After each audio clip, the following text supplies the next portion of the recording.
Hello everybody, it's True here, bringing you another Walking Dead No Man's Land video.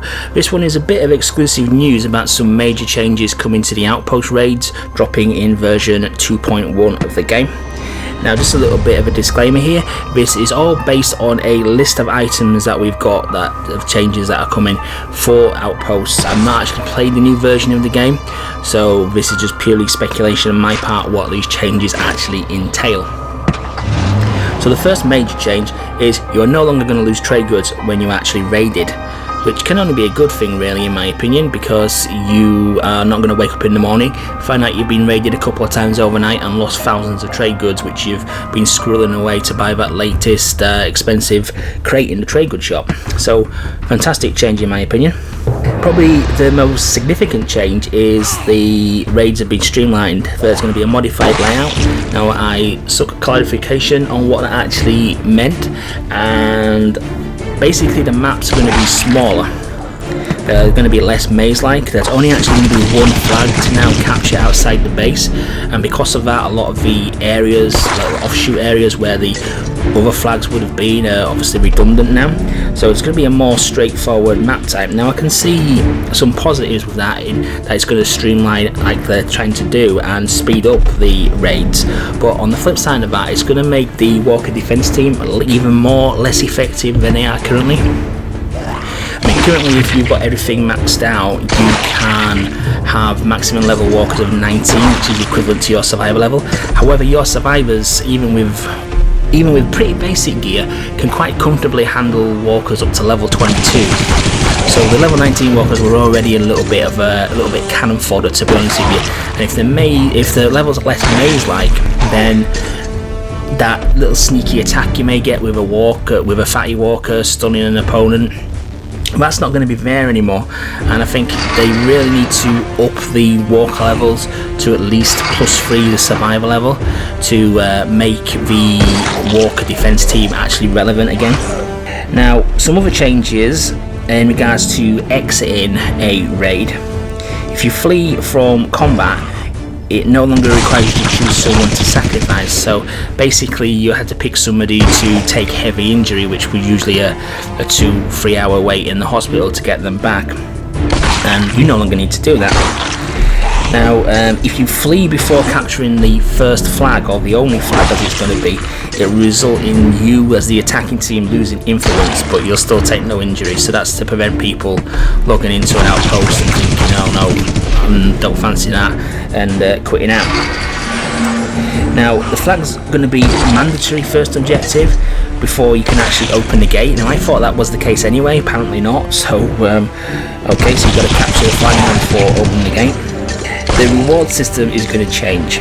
Now this again is a fantastic thing, because it stops people doing the unsporting conduct where they just capture the flags with ease and then just leave, costing you influence, gaining influence themselves and gaining trade goods. So now, from my understanding, capturing the flag will award you nothing.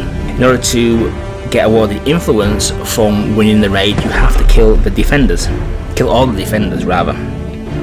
And if you want to get the trade goods, you have to capture the supply crate. So no longer can you just go in there, kill all the walkers, capture the 3 flags, or now it will be 1 flag, and then quit, gain a small amount of trade goods, small amount of influence, and climb the leaderboards that way, which a lot of people have been doing, because you're providing no risk to your team whatsoever. So fantastic that they've changed that. Now I'm going to skip ahead here now. There's some changes to the cycles. Apparently the gold tiers and below will no longer be subject to reset levels, and the platinum and master tier levels are going to be reset. The values are going to change. Now I'm not sure if these are actually increasing or decreasing, but platinum tier is going to be reset to 5,000, platinum tier 2 5,200, platinum tier 1 5,400, and master tier is going to be 5,600. Now I've left the most contentious one to last, because this one generated quite a bit of chat in the content creators chat room with representatives of NG, and we've got clarification which we'll think we understand what it is now, and I'll read it out to you as it's being put to us. Threat triggers only once on the turn after the gate is open. Now, if anybody who's played the game before, whenever you use ranged weapons, you generate threat, which adds one walker to the spawn count. When the counter counted down, you had that number of walkers spawn. So now what will only happen is, from my understanding, you will still generate threat in the normal way, although there won't be a counter as such, so the walkers will only spawn on the turn after the gate is breached. So that basically means when you breach the gate, you're going to be sandwiched between a spawn of walkers and the defenders of the base. Now in principle that's a great thing, because it adds a bit of tension, adds a bit of excitement to the game, and as a basic idea it is great in my opinion. But again, I do stress, not played this new version, so this is just speculation. I can see what's going to happen, especially providing if the walkers spawn very close to you.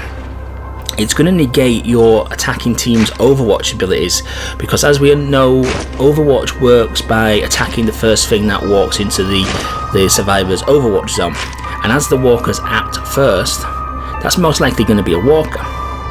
So especially the range characters, which is the shooters, assaults and hunters, if these walkers spawn after you breach the gate, their ability to overwatch on the defenders, which I use quite a lot while attacking, is going to be negated, because they're going to favour the walkers over the defending team, and that's going to cause a massive problem. Like I say, it's not generally a problem with this idea of spawning the walkers when the gates open. This is more of a problem with how Overwatch works, which I've always had a bugbear. I've always thought Overwatch was too basic when the game got launched, when it was just walkers, and then when a second faction got introduced, it's just no longer fit for purpose in my opinion. But I don't want to get into this too much on this video. Overly a generally positive update. I think if this plays out how I can see it in my head, this is going to cause a huge amount of problems, and is again going to put people off maybe Outpost. I mean, it's going to put me off Outpost, to be honest with you, because it's going to negate my complete way of playing them, to be honest with you. And whilst I will probably find new tactics, it will probably be the way I don't want to play the Outposts, and I shouldn't be influenced on how just because a flaw in a gameplay mechanic should be influenced by tactics. But nevertheless, overall I can only see positive changes from this update, but this one could be a problem. Now I'm going to list all the changes in the description of the video, so if you missed any of them, you can see them there. Please comment on the video with your opinions on any of them, in particular some of the more contentious ones, see if they're a good thing, if they're a bad thing, and yeah, comment on them and we'll get some kind of discussion going, or even comment on the forums where this video is posted, because there's some, like I say, mostly positive changes, but this one thing I think could completely undo it all. I hope I'm wrong, because I'd really like to play Outpost an awful lot more, but the proof is, I guess, when we get the update.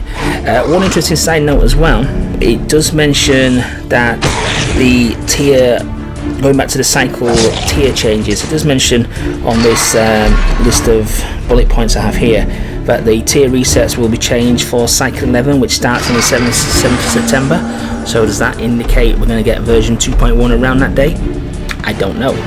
Possibly not. We'll have to wait and see, I guess. But thanks for watching, guys. Please remember to like, comment, subscribe for more Walking Dead No Man's Land videos and other games reviews, and I will catch you on the next video. Thanks for watching, guys.